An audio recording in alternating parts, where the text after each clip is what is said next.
Let's see the next question. This is an important question. Find the area bounded by the curve. Let's see the equation of the curve x square equal to 4y and the straight line x equal to 4y minus 2. So यहाँ पे तो clearly mention कर दिया कि this is the equation of a curve and this one is the equation of a straight line. But the question is what kind of equation? That means what kind of curve is this one? Circle or parabola or ellipse? So x square equal to 4y. We know x square is equal to 4ay is the equation of a parabola which is an upward parabola. तो चलो ये हो गया confirm के ये upward parabola. Diagram is important. Okay, so upward parabola का figure x square equal to 4y. And the next part is the equation of a straight line is also given. What you are asked to find out the area bounded by this curve and line. मतलब that should be closed by a curve and a line. लेकिन line और curve से close कैसे होगा? वो close होने के लिए, क्लोज होना इसका मतलब क्या है? लाइन और कर्व इंटरसेक्ट किया, मीट किया दोनों. लाइन और कर्व अगर मीट नहीं करेगा तो फिगर क्लोज कैसे होगा? बंद कैसे होगा? Bounded means enclosed. It should be enclosed, right? So that means it is confirm that line और कर्व मीट किया. सो मीट किया तो यहां से भी पहले पॉइंट ऑफ इंटरसेक्शन निकालना है, because here also we don't know the limits. Boundary कहां से कहां तक किसका दैट इज एरिया, कितना पोर्शन का एरिया फाइंड आउट करना है, कौन सा पोर्शन का एरिया फाइंड आउट करना है, वो बाउंड्री नहीं पता. बाउंड्री का मतलब limit. So here also you have to find the limits, that means their point of intersection. Now here the equation of the curve is x square equal to 4y, say equation number 1, and the equation of the straight line is x equal to 4y minus 2, which is equation number 2. Now solving 1 and 2, you know how to solve. You can use the substitution method or elimination method. So better use the substitution method. Since we know x equal to 4y minus 2, put the value of x in the first equation. Means solutions simplification explain नहीं किया यहाँ पे.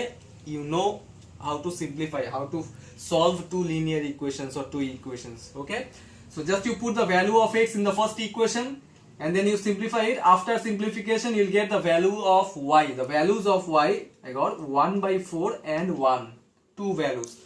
Now सिर्फ y का value से तो काम नहीं चलेगा. You should know the value of x also. Point of intersection means what? X and y coordinate. So when y is equal to 1 by 4, put the value of y in the equation of a straight line. So if you put the value of y in this equation, you will get x equal to 1. Similarly, when y is equal to 1, put the value here. X will be 4 minus 2, that is 2. That means now it is confirmed, that is the point of intersections are, I have considered a, capital letter A is equal to minus 1 comma 1 by 4. Why minus 1 comma 1 by 4? Because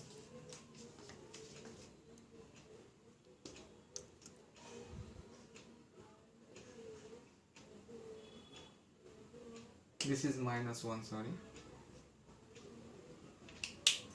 This is minus 1. If you put the value of y here, it will be minus 1, because 4 into 1 by 4, 4 will be cancelled. 1 minus 2 is minus 1. This is minus 1, okay, not 1. So x coordinate minus 1, y coordinate 1 by 4. And the second one is when x equal to 2, y is equal to 1, 2 comma 1. So these are the 2 point of intersections. Now according to this point of intersection, you can draw a freehand sketch. So minus 1 comma 1 by 4 lies in which quadrant? Obviously second quadrant. X negative, y positive. So a minus 1 comma 1 by 4. Just freehand sketch. Yeah. And b 2 comma 1 both positive lies in the first quadrant. So both positive lies in the first quadrant. So this is point number b. Okay. तो अभी पता चल गया कि ये point A है, ये तो पॉइंट ऑफ इंटरसेक्शन पता चल गया. सिर्फ पॉइंट ऑफ इंटरसेक्शन से तो काम नहीं चलेगा, स्टेप बाय स्टेप जाना है. तो after getting the values of, that is the coordinates of A and B, now can you tell me which, you have to find the area of which part now? Area bounded by curve and line. Curve or line, it should be enclosed by curve and line. So that means you have to find the area of this part, because this is the part which is enclosed by a curve and a straight line. Curve and a straight line. So you have to find the area of this portion. Yes? तो यहां तक clear हो गया. अभी area कैसे find out करना है? The required area is, क्या लिखा? Area LOMBDA. ठीक से देख लो. OMBDA, मतलब ये जो क्वाड्रिलेटरल शेप है, यहां से अगर LMBOAL सब्ट्रैक्ट करूं तो क्या मिलेगा? LMBOAL, LMBOAL, LMBOAL. If I subtract this part, then only we'll get the area of this upper part, which is enclosed by the curve and the straight line. See again, area LOMBDA. LOMBDA means total quadrilateral, the larger part, total quadrilateral. ये total quadrilateral से अगर ये part, ये जो blank है, question mark दे दिया मैं, ये जो ब्लैंक है, ये पार्ट सब्ट्रैक्ट करूंगा तो then only will get the area of this part, right?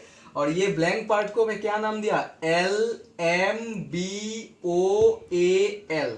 LMBOAL, LMBOAL.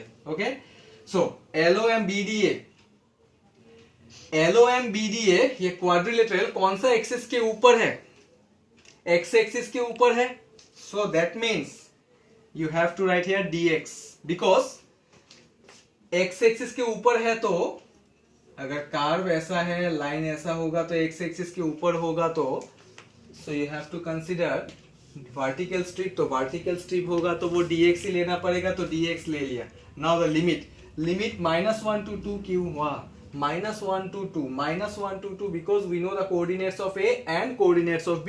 तो ये क्वाड्रिलेटरल का ये दो point he non quadrant, that is non coordinate है, राइट? सो -1 to 2 टोटल है ना, टोटल क्वाड्रिलेटरल, टोटल पूरा बाउंड्री, सो इसीलिए तो -1 to 2. अभी 1/4 क्यों हुआ? यहाँ पे 1/4 क्यों हुआ? बिकॉज यहाँ पे तो dx लिया. ये जो क्वाड्रिलेटरल है, क्वाड्रिलेटरल में तो कर्व इंक्लूड नहीं होगा. क्वाड्रिलेटरल का शेप कैसा होता है? Quadrilateral means 4 sides, right? Curve तो इंक्लूड नहीं होता है. तो 4 sides means all straight lines only. तो स्ट्रेट लाइन मतलब यहां पे जो x+2 लिखा, this x+2 I got from the equation of the straight line, not from the equation of the curve. इसके पहले जो दो क्वेश्चंस डिस्कस किया था उसमें y dx, y का वैल्यू कर्व का इक्वेशन से लिया था. But in this case from where I got x+2? From the equation of the straight line. Because quadrilateral है तो quadrilateral में कर्व इंक्लूड नहीं होता है. कर्व इंक्लूड नहीं होगा, क्या इंक्लूड होगा? Straight line. And we know the equation of this straight line only. Which straight line? The equation of AB. We don't know LM, we don't know AL, or we don't know BM also. We know the equation of AB. So what is the equation of AB? X equal to 4y minus 2. So if x is equal to 4y minus 2, देख लो कहां से मिला मुझे. If x is equal to 4y minus 2, therefore 4y is equal to x plus 2, or y is equal to 1/4 into x plus 2 ना. From this equation I got 1/4 into x plus 2. ये 1/4 कहां से मिला? From this equation only. दूसरा कहीं से नहीं मिला. ओके, इक्वेशन से ही मिला. -1 to 2 लिमिट क्यों लिया? बिकॉज बाउंड्री, टोटल बाउंड्री -1 से लेकर 2 तक ही है. अभी तुम लोग पूछ सकते हो 1/4, 1 क्यों नहीं लिया? बिकॉज यहाँ पे मैं स्ट्रिप जो है वो dx है. अगर dx होगा तो x कोऑर्डिनेट ही लेना पड़ेगा, लिमिट्स. Okay, minus LMBOAL. इसमें क्या कनेक्टेड है? इसमें लाइन का इक्वेशन है या कर्व? ऑब्वियसली LMBOAL में कर्व ही तो आएगा.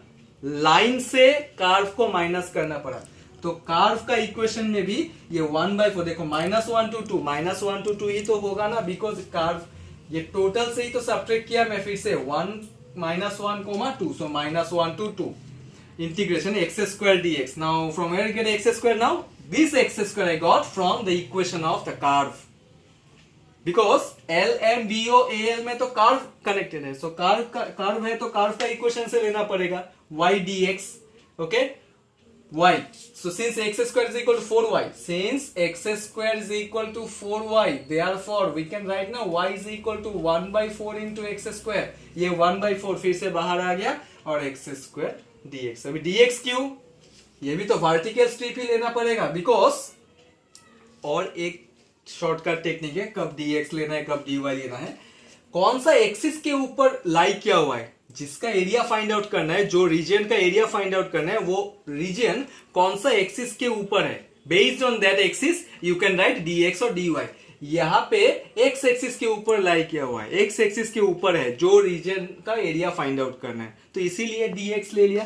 तो अगर dx लेना है तो हमेशा dx के साथ y मल्टीप्लाई करना है. तो ये y x प्लस 2q हुआ from the equation of the straight line, और यहाँ पे जो एक्स स्क्वायर हुआ from the equation of the curve, because the second part is connected with the curve whereas the first part is connected with the straight line. Okay, this is an important question. Thank you.